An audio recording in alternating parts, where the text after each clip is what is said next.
नमस्कार, सत्यार्थ न्यूज में आपका स्वागत है।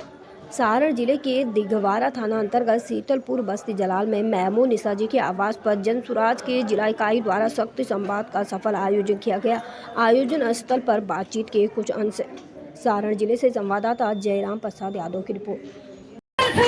जन सुराज लाना, बिहार को विकास करना मेरा जीत है, बिल्कुल जीत है तो है।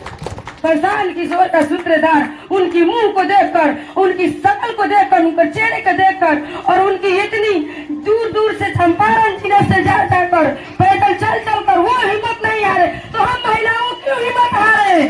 बोलिए, हम महिलाओं क्यों हिम्मत हारे? जय बिहार, जय बिहार, जय जन सुराज। मेरा रोजा है, इसीलिए इतना ही काफी। नमस्कार, मैं Jairam Prasad Yadav, Satyarth news bureau chief, Saran Chhapra ji. हम अभी उपस्थित हैं सारण जिले के दिघवारा थानांतर्गत शीतलपुर में, जो बस्ती जलाल पंचायत के अंतर्गत है। आज यहाँ बिहार की एक नई पार्टी जन सुराज पार्टी, जिसकी शक्ति संवाद हो रहा है। आज उपस्थित हैं हम सभी जन सुराज पार्टी के शक्ति संवाद में। आइए हम बात करते हैं यहाँ के जो वरीय पदाधिकारीगण। सत्यार्थ न्यूज में आपका स्वागत है। सर, बताएंगे आज जो आपने शक्ति संवाद रखा है, इस शक्ति संवाद का क्या उद्देश्य है? उद्देश्य है शक्ति, हमारे संस्कृति में, सभ्यता में शक्ति नारी को कहा गया है,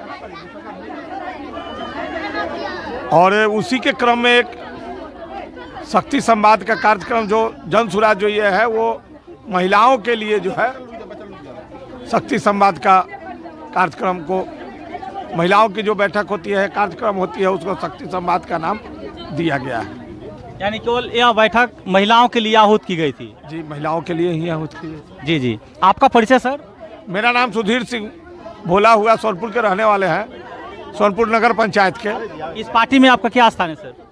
हम यहाँ के सोनपुर अनुमंडल अध्यक्ष हैं। अच्छा अच्छा, जन सुराज पार्टी के आप अनुमंडलाध्यक्ष हैं जन सुराज पार्टी के? जी, जन सुराज पार्टी के। आगे अपने पार्टी का जो मेन उद्देश्य है, जो मिशन है, वह क्या है सर? जन जन तक पहुँचाना, हर घर तक जाना। हर घर तक जाना। अच्छा सर, आपका क्या मानना है, यह जन सुराज पार्टी जो अपनी है, एक बिहार की नई उभरती हुई पार्टी है, यह विकल्प भारतीय जनता पार्टी की है, राष्ट्रीय जनता दल की है, या जदयू की है? ये जनता के लिए विकल्प है। यह जनता का विकल्प है, या जैसे कि जनता का विकल्प इसलिए है कि पिछला जो सरकारें चली है, समझ में नहीं आ रहा है आम जन को कि पक्ष में कौन है और विपक्ष में कौन है। कभी तुरंत में पक्ष में हो जा रहा है, कभी तुरंत विपक्ष में हो जा रहा है, तो समझ में भी नहीं आ रहा है ये लोगों को। तो इसको लेकर के घोर कंफ्यूजन है आम जन के बीच भी। अगर आप भी बिहारी हैं तो कल ही नहीं कह सकते हैं कि कल किसका सरकार हो जाएगी, कल सुबह किसका सरकार हो जाएगी। तो उससे आम जन के बीच घोर अनिश्चितता का माहौल है। ऐसा आप क्यों कहने के लिए मजबूर हैं कि कब किसकी सरकार हो जाएगी हम नहीं जानते हैं? क्या कहना चाहते हैं इस बात? जैसे कि आज जैसे कि इनके साथ पलट के उनके साथ चले गए। अच्छा अच्छा, यानी नीतीश बाबू की ओर इशारा है। समझ ही रहे हैं, आप लोग भी सब समझ रहे हैं। अब वो इस विपक्ष की जो भूमिका है, माने कि सारा संविधान, सारा कानून, सारा चीज बिहार में फेल है। रात में कोई पक्ष में है, सवेरे वो विपक्ष हो जा रहा है। यानी इस चीज को आप मान रहे हैं जहाँ संविधान या संविधान की बात नहीं है, सब हो रहा है संविधान के रूप से, लेकिन रात में सोचिए ना कि रात में आप विपक्ष में है, अब भोर में विपक्ष है, अब फिर कल भोर में आप कहाँ रहिएगा? ये तीनों आदमी बता देवे आज के डेट में, ये तीनों दल के लोग। घोर अनिश्चितता है आम जन के बीच। यानी सरकार के प्रति जो आम जन की है, वह विश्वास अनिश्चितता में बदल चुकी है। जी जी, जिसके विकल्प के रूप में आप जन सुराज के रूप में हैं। तो इसी का एक विकल्प आम लोगों के मन में भी ये बात थी, आम लोगों के मन में यह बात थी, आज नहीं पिछला 2 साल 3 साल 4 साल से। एक विकल्प तो बिहार में चाहिए कम से कम। चलिए धन्यवाद, बहुत बहुत धन्यवाद आपको। आइए हम लोगों के बीच में उपस्थित हैं इस शक्ति संवाद में, शक्ति के रूप में ही मैडम नमस्कार। सत्यार्थ न्यूज में आपका बहुत बहुत स्वागत है और विशेष करके इस शक्ति संवाद में आप स्वयं शक्ति के रूप में हैं, इसके लिए विशेष करके आपको धन्यवाद। बहुत बहुत धन्यवाद। क्या मैम, क्या आपका उद्देश्य है इस शक्ति संवाद में और इस शक्ति संवाद का क्या उद्देश्य है? देखिए, कहा जाता है कि जब जब भी धरती पर पाप का घड़ा भर जाता है तब तक शक्ति का आह्वान किया जाता है। और आज बिहार की जो दुर्दशा है, इस बिहार की दुर्दशा को देखते हुए हम सब लोगों ने, जन स्वराज पार्टी ने शक्तियों का एक तरह से आह्वान किया है और शक्तियों का एक संवाद के रूप में लेकर के कार्यक्रम आयोजित किया है, जहां हम हर गांव-गांव में जाकर के महिलाओं के बीच में यह संवाद करा रहे हैं, उनसे बातचीत कर रहे हैं, वे बता रहे हैं उन्हें कि वास्तव में वे उनकी अपनी ताकत क्या है।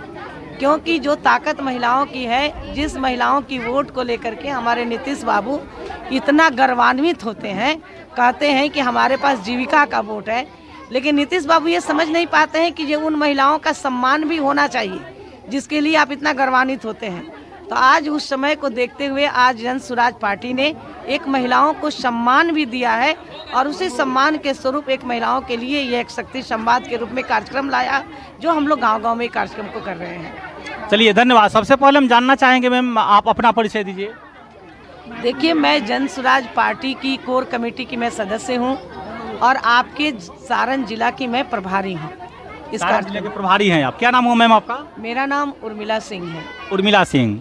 चलिए मैम, हम आपसे जानना चाहेंगे कि यदि आपकी सरकार बनी, जन स्वराज की सरकार बनी, तो आपकी पहली प्राथमिकता क्या होगी? देखिए, जन स्वराज पार्टी की सरकार बनती है तो सबसे पहली प्राथमिकता जो है, हम लोग शिक्षा को लेकर के आगे बढ़ रहे हैं कि जहां विश्व स्तरीय शिक्षा की व्यवस्था किया जाए, कि जहां आम सभी लोगों के जो भी बच्चे हैं उन सभी बच्चों की एक अच्छी पढ़ाई की व्यवस्था हो सके। हमारी जन स्वराज पार्टी ने 5 विकल्प लेकर के आया है, 5 बातें उन्होंने रखा। सबसे है कि पलायन, जैसे अभी देख रहे हैं ईद का समय है, आप देखिए ट्रेन की क्या दुर्दशा हो रही है। ईद के मौके पर बच्चे हमारे युवा दूर दूर से आ रहे हैं, ट्रेन में खड़ा होने की जगह नहीं है।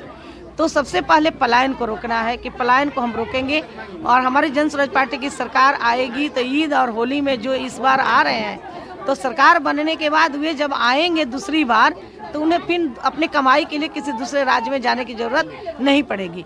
शिक्षा के लिए उन्हें विश्व स्तरीय शिक्षा की व्यवस्था हर ब्लॉक स्तर पर होगी।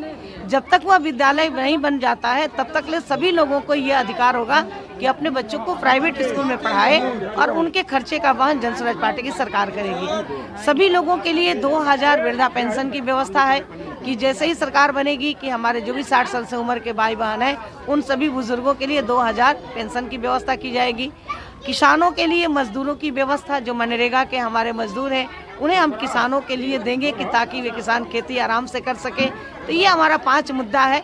महिलाओं के लिए जो रोजगार की व्यवस्था है, जैसे जीविका में हमारे नीतीश बाबू कहते हैं कि 4% पर हम ब्याज पर महिलाओं को पैसा देते हैं, लेकिन वे पैसा किस लिए देते हैं? वे महिलाएं पैसा लेकर के जाती है, लेकिन वो पैसा तो या तो बेटी की शादी में खर्च हो गया, बीमारी में खर्च हो गया, या अगर पति की शराब पी रहा है तो शराब में खर्च हो गया। कहने के लिए बिहार में शराब बंद है, लेकिन ऐसा कहीं कुछ दिखने को नहीं मिलता है। सभी लोग आज खुलेआम शराब पी रहे हैं। तो ऐसी स्थिति में महिलाओं को रोजगार से जोड़ने के लिए 4% की ब्याज पर जन स्वराज पार्टी की सरकार देगी। उन्हें कौशल विकास से जोड़ेगी, उनके हाथों में हुनर देगी ताकि वे इस पैसे से अपने जीविकोपार्जन का काम कर सके। तो इस तरह से हमारा शिक्षा है, स्वास्थ्य है, पलायन है और स्वरोजगार है और वृद्धा पेंशन है। ये 5 मुद्दा को लेकर के जन स्वराज पार्टी की सरकार आ रही है और जन स्वराज पार्टी की सरकार बनते ही इस 5 मुद्दा पर काम होगा। जी नमस्कार, सत्यार्थ न्यूज में आपका स्वागत है।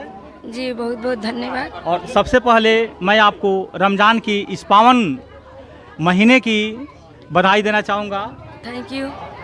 इस जन स्वराज की जो आज शक्ति संवाद यहाँ हो रही है, इससे सभा की मुख्य आयोजिका के रूप में आप हैं, मुख्य आयोजक के आप ही हैं, तो क्या कहना चाहेंगी इस आयोजन के विषय में आप? मैं यही कहना चाहूँगी, या इस आयोजन की आवश्यकता क्यों पड़ी? मुझे इसलिए पड़ा कि यहाँ का एक बार कई बार मीटिंग हुआ था, मगर शक्ति संवाद का मीटिंग नहीं हुआ था।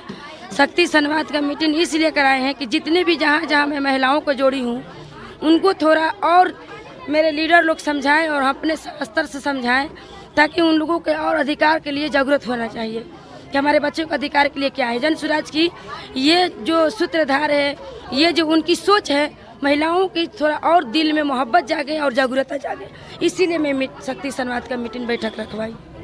ये आवश्यकता क्यों पड़ी जन स्वराज की? इसलिए कोई भी नेता अपने हमारे बच्चों के लिए नहीं सोचा, भविष्य के बारे में हमारी महिलाओं के अधिकार के लिए नहीं सोचा, हमारे बिहार को बदहाली के बारे में नहीं सोचा।